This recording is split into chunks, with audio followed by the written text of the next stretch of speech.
달란트 비유는요, 어느 날 묵상할 때 이런 마음이 저에게 와닿았어요. 5달란트 받은 사람은 5달란트 남겼어요. 5 나누기 5로 하면은 1이요. 2달란트 받은 자도 2달란트 남겼어요. 2 나누기 2는 1이요.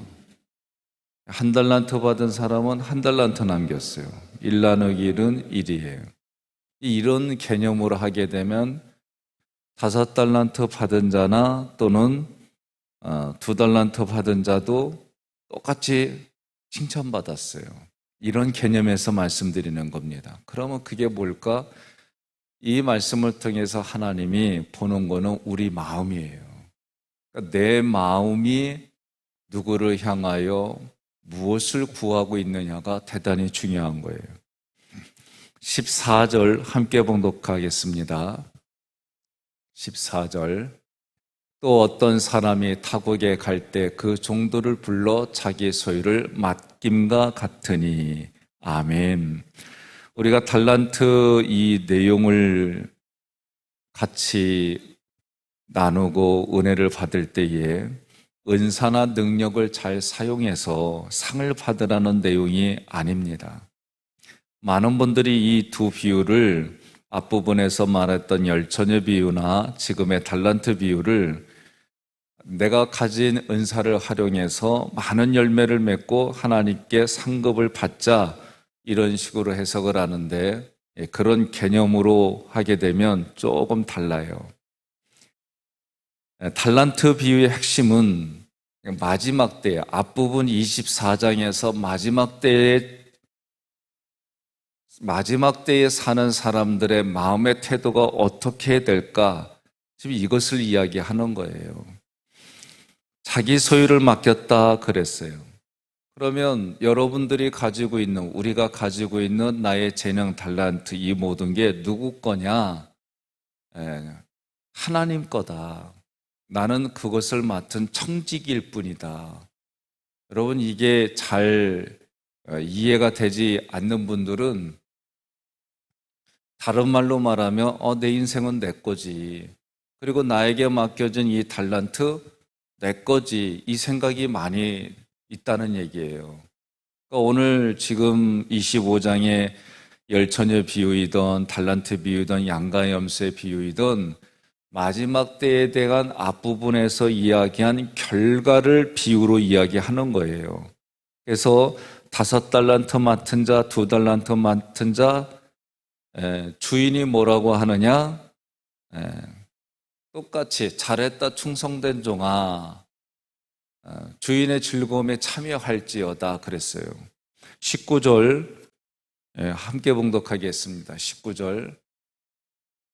오랜 후에 그 종들의 주인이 돌아와 그들과 결산할세.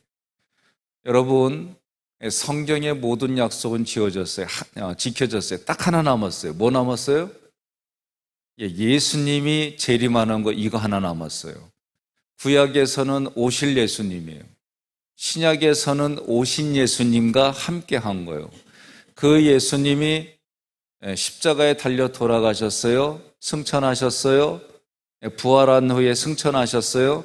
그리고 다시 오실 예수님을 우리가 기다리는 거예요. 종들이 받은 달란트로 장사한다는 것은 뭘 얘기를 하냐면 내가 하나님의 말씀을 들었어요. 들려진 하나님의 말씀이 깨달아졌어요. 그럼 어떻게 한다고요? 그 말씀이 나를 통해 다른 사람에게 흘러가는 거예요. 그래서 다른 사람도 나처럼 하나님의 말씀이 그 안에 거하는 거예요. 이게 장사하는 거예요. 여기서 말하는 게 장사하는 거예요. 옆에 분에게 그럽시다. 새벽은 힘들어도 아멘 할 땐 아멘 해야 돼요. 그러세요. 그러니 하나님이 주신 것을 가지고 내가 장사를 했다는 얘기는 복음을 전했다는 거예요. 그 얘기를 하는 거지. 우리가 지금 내가 받은 달란트 하나님 주신 것으로 뭐예요? 생명 살렸냐 이거예요. 이것을 결산한다 그 얘기예요. 그러면 하나님이 내가 얼마나 하나님의 말씀을 가지고 다른 사람을 섬겼느냐, 하나님의 말씀을 가지고 다른 사람을 사랑했느냐, 이것을 결산하는 날이 주인이 올세, 그 얘기예요. 그래서 그 결산을 근거로 해서 주인의 즐거움에 참여할 자와 바깥 어두운 데로 쫓겨서 슬피 울며 일을 가는 자로 나눠진다. 지금 성경이 그 얘기하는 거예요. 옆에 분에게 인사하겠습니다. 뭐라고 인사할까요? 주인의 즐거움에 참여할 뿐입니다. 그렇게 옆에 분에게 인사하겠습니다. 자, 달란트 비유에서 주인에 대하여 잘못 알고 있어요.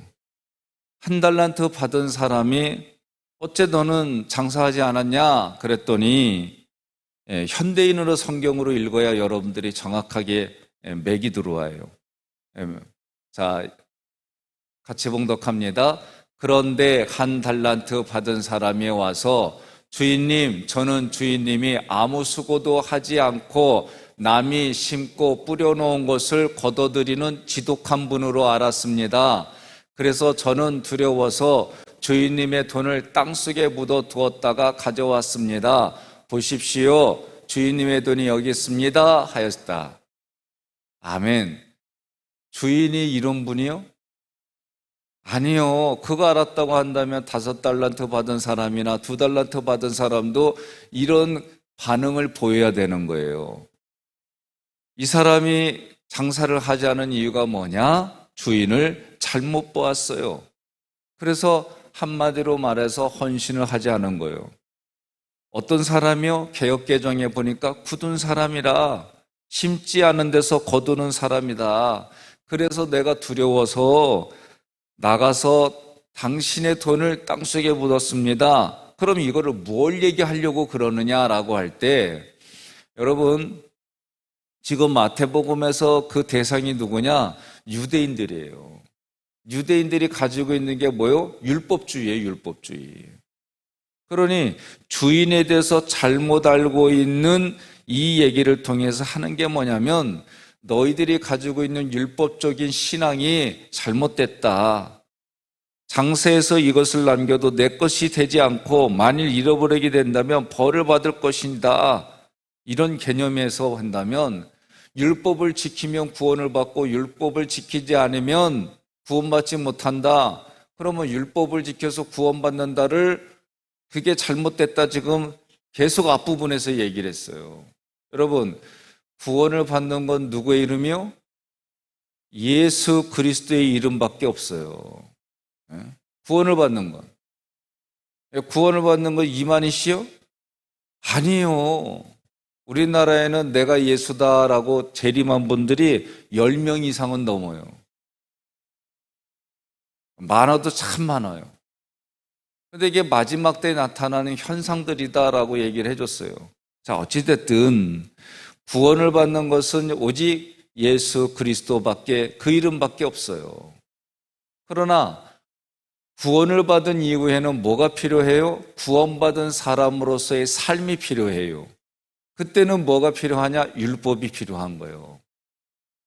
그래서 율법의 기능이라고 할 때, 구원받기 이전에 율법의 기능은 내가 죄인이구나 깨닫게 하는 거예요.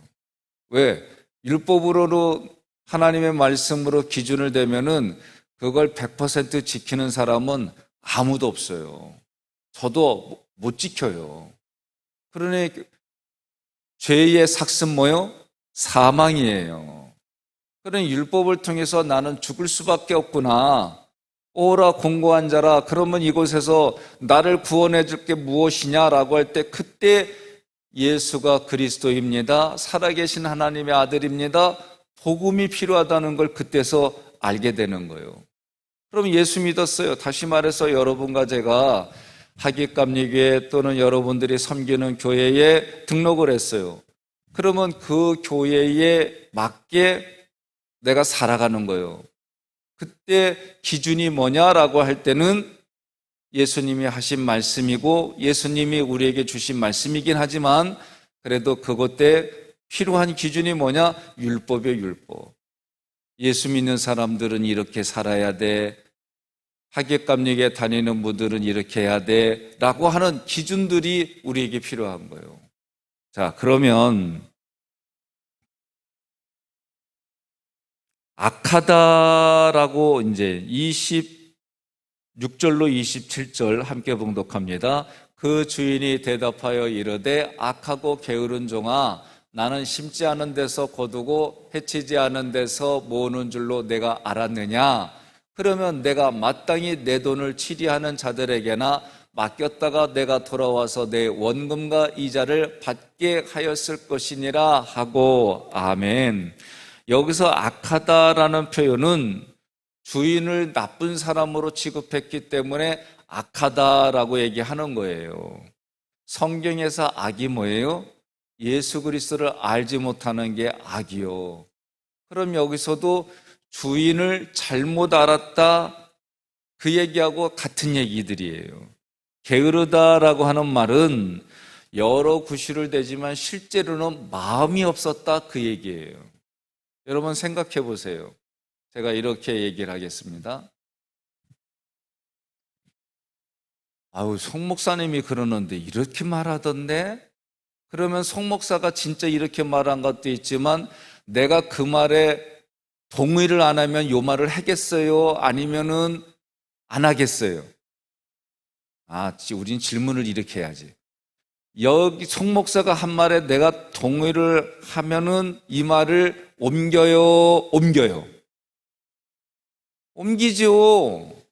많은 분들이 착각을 해요.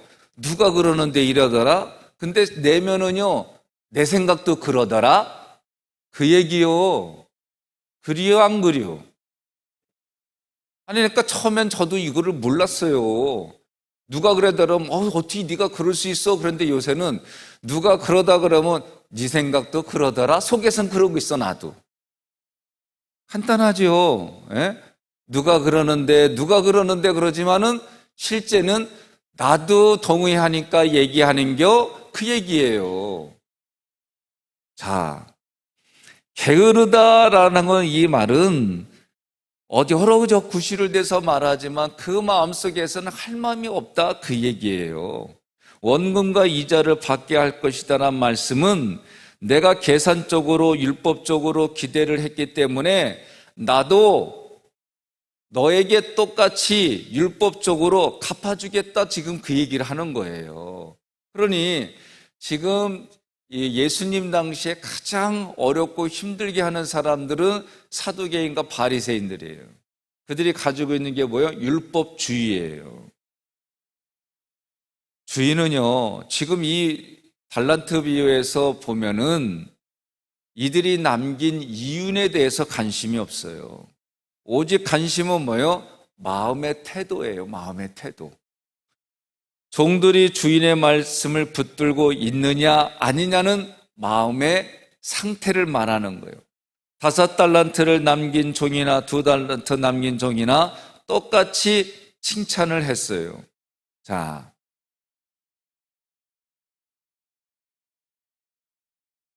21절에 보면 착하고 충성된 종아, 내가 적은 일에 충성하였음에 내가 많은 것을 내게 맡기리니 내 주인의 즐거움에 참여할지어다. 똑같이 이렇게 말했어요. 그러면 오늘날도 마찬가지입니다. 오늘날도 여러분, 내가 예수님 믿어요. 잡으세요. 제가 그 출애굽기나 강의할 때 이거를 꼭 말씀드리는데, 모세오경을 보면은 첫 번째는 하나님의 백성이라고 하는 직분이 나와요. 하나님의 백성은요, 다른 사람에게 종노릇도 하고 막 그래요. 자기 자신이 물어봐요. 나는 하나님의 백성으로 살고 싶다. 그래서 전쟁에 지면은 포로도 막 사는 거예요, 이게. 포로로도 사는 거예요. 두 번째 직분이 뭐냐? 모세를 통해서 하나님이 그들을 출애굽해요. 애굽에서 벗어나는 순간 하나님이 뭐라고 부르느냐면 하나님의 군대라고 불러요. 하나님의 군대는 싸워서 이기는 거예요. 자기 자신에게 질문해요. 우린 실제로 싸우면은 우리 능력이 안 돼요. 그런데 하나님이 군대 장관이라서 싸우면 하나님이 백전백승하게 해줘요. 하나님의 백성으로 살고 싶어요? 하나님의 군대로 살고 싶어요? 하나님의 군대요? 감사합니다. 근데 하나님의 군대 중에서도 하나님이 레인들에게는 하나님의 일을 맡겼어요. 그럼 여러분, 하나님의 군대로 살고 싶어요? 하나님의 일을 맡은 레인으로 살고 싶어요? 이제 점점 줄어드네요. 레인으로. 그러면 레인 중에서도 더 하나님의 지성소까지 가는 제사장으로 살고 싶어요? 가라고 한 데까지 못 가는 주변에서 맴도는 레인으로 살고 싶어요? 그래서 신약에 너희는 왕 같은 제사장이라 하나님이 먼저 선포해 준 거예요. 그러니까 여러분과 제가 가야 할 자리가 어디요? 예? 지성소까지 가는 거예요. 지성소까지. 그런데 지성소에 가기 전에 휘장이 있어요. 휘장이. 성소와 지성소 사이에. 예수님이 돌아가시면서 휘장이 찢어졌어요. 신약에 와서 이 휘장을 뭐라고 그래요? 예수님의 육체라고 그랬어요. 그러니 오늘 여러분과 저는 나는 하나님의 백성입니다. 여기 수준에 머물면은 포로되는 일들이 다반사요. 430여 년 동안 포로로 살았어요. 거기서 살면 안 돼요. 출애굽해가지고 하나님의 군대 이상의 직분이 돼야 다른 사람을 목숨을 살려주고 보호해줄 수 있는 그런 인생을 살아가는 거예요. 레인들은요, 우리가 민수기 공부했잖아요. 네? 그러면 레인들은 5년 동안 우리 동네 말로 표현하면 빡세게 훈련을 받아요. 그래서 하나님께 쓰임 받는 거예요. 그러나 제사장은 하나님이 내가 거기서 너와 만나겠다는 자리에서 하나님이 나를 만나주시는 그런 자리까지 들어가는 영광의 자리예요. 근데 신약은 뭐라고 하느냐? 예수 믿는 사람에게 먼저 너희는 왕 같은 제사장이라 선포하는 거예요. 기가 막혀 성경을 보면. 저도 목사가 될 때에 3년 동안 준비를 잘해서 목사 받을 자격이 돼서 안수해줬다. 우리 육체적으로는 감리교의 법에 따라서는 그렇게 보여지지만 영적인 세계에서는 목사의 직분을 줄 테니까 너 목사답게 살아갈 수 있도록 훈련시킬 거야. 그래서 훈련을 받고 거기에 맞는 일들을 감당하게, 저는 그렇게밖에 해석이 안 돼요. 내 삶을 봐도 그래요. 그러니까 여러분, 오늘 이 달란트 비유를 통해서 무엇을 보려고 하느냐? 내 마음이요, 내 마음. 내 마음이 하나님이 원하는 됨의 상태가 돼 있느냐? 하나님이 기뻐하는 상태로 여러분과 제가 그렇게 살아가느냐? 그러면 여러분과 저는 이제 의식이 뭐냐? 나는 왕 같은 제사장입니다. 그래야 다른 생명을 살리고 그런 생명력을 유지시키고 그 생명이 양육하는 생명의 부양자로 이 땅을 살아가는 거예요. 네. 우리나라는요, 좀 독특한 문화가 있어요. 몇 살이요? 나이로 족보 따져요. 그리고 나서 잘 아는 지인들이면은 결혼에 정년기에 있으면 언제 결혼할게요? 결혼했어요? 그러면 애는 낳았나? 아주 관심들이 지대요. 근데 제가 어느 날 이거를 보니까 문화적인 배경을 볼 게 아니라 신앙적으로 보면 진짜 이게 신앙적으로 너무 닮아 있어요. 그 과정들이. 예? 여러분과 제가 인생이요, 예수님께 붙잡혀 있으면은요 똑같아요. 그 상황들이. 예수님 믿게 하는 그 마음이 생길 수밖에 없어요. 복음이라는 게 정말 나에게 기쁜 소식이 되고 내가 이 땅을 살아가는 삶의 모든 것이 생명 살리는 것이라고 하는 것이 분명하게 박히면은요, 내가 무엇을 하든지 앉든지 서든지 먹든지 마시든지 어떤 환경에 있든지 주님의 영광을 위하여라는 이 문장 자체가 그 현장을 이길 수 있게 하고요, 사도 바울처럼 만족하게 하는 그런 얘기들이 어떤 건지 가슴에 와닿아요. 제가 어렸을 때에 저희 집안의 둘째 고모님이 이해가 안 됐던 게 있어요. 어렸을 때 정말 너무 힘들게 사는 게 보여요. 어렵고 제가 봐도 뭐 진짜 이 어린 나이에 보면 그런데 이분이 늘 찬양하면서 그냥 되게 강하세요. 근데 지금에 와서는 이해가 돼요. 그때는 이해가 안 됐어요. 오늘 우리 주변에도 마찬가지입니다. 나랑 같이 살아가는 이웃들이 진짜 이해를 못 하겠어. 저 정도 되면 나는 포기하고 싶고 저 정도 되면 나 그런데 도대체 어디서 저런 힘이 나올까? 예? 남들이 보면 그게 약한 모습인데 오히려 약한 데서 강하게 해주시는 하나님의 은혜가 있어요. 이게 신기한 거예요. 기질적으로 강한 그걸 떠나서 하나님이 내 내면의 말씀을 통해 나를 부어주셔서 정말 찬양처럼 약한 나로 강하게 해주시는 하나님의 은혜가 있어요. 내가 경제적으로 가난하지만 가난한 날 부하게 해주시는 하나님의 은혜가 있어요. 이 일들을 경험하기 시작하면은요, 남들이 뭐라고 말하는 그게 중요하지 않아요. 그런 나를 붙들어 주시고 세워주신 하나님의 은혜가 감사해서 내가 나에게 낮은 자존감도요, 정말 그 은혜가 부어주면은요, 내가 나를 그 긍지는요, 이루 말할 수 없고 비교할 수 없는 일들이 있는 거예요. 옆에 분에게 이렇게 인사하겠습니다. 세상에서 당신은 하나밖에 없습니다.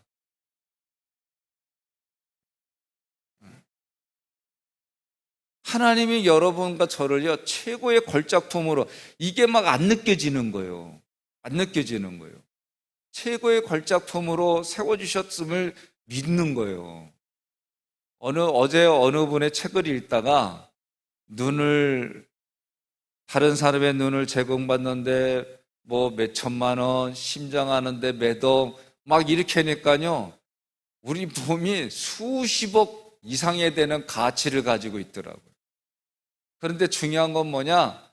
공기도요, 돈으로 환산하니까 장난이 아니에요. 여러분과 저는 이런 것에 대한 인식을 하지 아니하고 그냥 살아요, 실제로. 그러면 그렇게 살게 해주시는 거예요. 여러분, 자기 자신에게 내가 주인이라서 내가 뭐든지 할 수 있고 막 이런 분이요, 내가 질문 지금 하나 하고 싶어요. 그러면 당신의 의지로 심장아 멈춰라, 이게 가능해요? 예? 내가 심장아 멈춰라 그러면 심장이 멈춰져요? 내 의지와 상관없이 내 몸이 살아가는 거예요. 예? 하나님이 나를 그렇게 만들어 주신 거예요. 그게 인지가 되어지면 하나님의 은혜로 살아간다는 게 하나하나 깨달아지기 시작하면은요, 나타나는 현상이 뭐냐면 감사예요, 감사. 예? 하나님의 은혜가 나에게 부어주면 신기하게 막 나타나는 게 모든 게 다 감사예요, 감사. 그러니 코로나 바이러스 감염증 19로 인해서 여러분, 우리가 분명히 해야 될 게 뭐냐, 이제 하나님 앞에 예배를 드리는 자와 안 드리는 자로 이제 진짜 막 바뀌어가요. 처음에는 저도 이거에 대해서는 분별력이 너무 힘들었어요. 이분은 두렵기도 하고. 근데 이제는 하나님 앞에 내가 자원해서 예배 드리는 자와 코로나 바이러스에 쫓기는 자로 나눠져 있게 돼 있어요. 아니요, 진짜요. 옆에 분한테 그러세요. 응? 하나님 앞에 예배 드리는 자로 살아갑시다.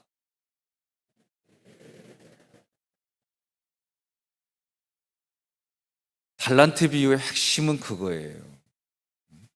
그 마음이 하나님 앞에 있느냐 없느냐. 그래서 신약 성경의 단어들 중에 보면 하나님이 원하는 됨의 상태를 이야기하는 것이 마태복음에 얼마나 많은지 몰라요. 요한복음은 말할 것도 없고요. 그러니 내 마음에 뭐가 있어야 돼요? 하나님의 말씀이 생수와 같이 내 안에 전체적으로 흘러가는 거예요. 그것이 차고 넘치니까 어떻게 해요? 육체의 배에서 그 생수가 흘러가는 거예요. 그래서 여러분과 저는 육체의 자녀이든 또는 영적인 자녀이든 하나님을 증거하는 거예요. 하나님이 이런 분이다라고 보여주는 거예요. 그래서 나를 통해서 하나님이 흘러가게 하는 하나님의 도구로 쓰임받는 거예요.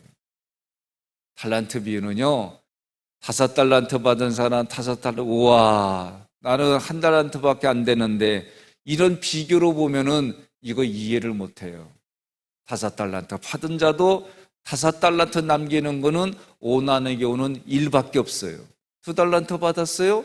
2달란트 받은 자도 2달란트 남기면 2 나누기 2는 1밖에 없어요. 1달란트 받은 자도 장사해서 1달란트 남기면 1밖에 없는 거예요. 그럼 이 일이 뭐냐라고 할 때는 그것이 하나님 앞에 충성하는 것이고 하나님 앞에 신뢰를 가지고 있는 우리 내면을 이야기하는 부분들이에요. 오늘 하루도 여러분들이 오늘 이 말씀을 통해 하나님, 내 마음이 하나님이 기뻐하는 뱀의 상태가 되게 해주세요. 하나님이 기뻐하는 그런 믿음을 가지고 이 땅을 살게 해주세요. 하나님, 나를 통해서 다른 사람에게 왕같은 제사장으로, 레인으로, 최소한 하나님의 십자가 군병으로 이 땅을 살게 해서 성경이 말하는 대로 다른 사람을 양육하는 영적인 부모의 역할을 감당하게 해주세요. 이런 부분으로 여러분 오늘 기도하시고 남은 생애에 정말 하나님이 기뻐하는 거, 내 영혼이 하나님 앞에 나아가지만 나를 통해 다른 사람도 하나님이 기뻐하는 자리 나아가게 하나님 나 써주세요. 오늘 여러분 이 기도하셔서 하나님 불러주시는 날까지 이게 생명의 면류관이에요. 내가 정말 그런 인생으로 살다가 하나님 주인의 즐거움에 참여하게 해주세요. 간절히 기도하고 그러한 열매를 맺는 우리 모두가 되기를 주님의 이름으로 축복합니다.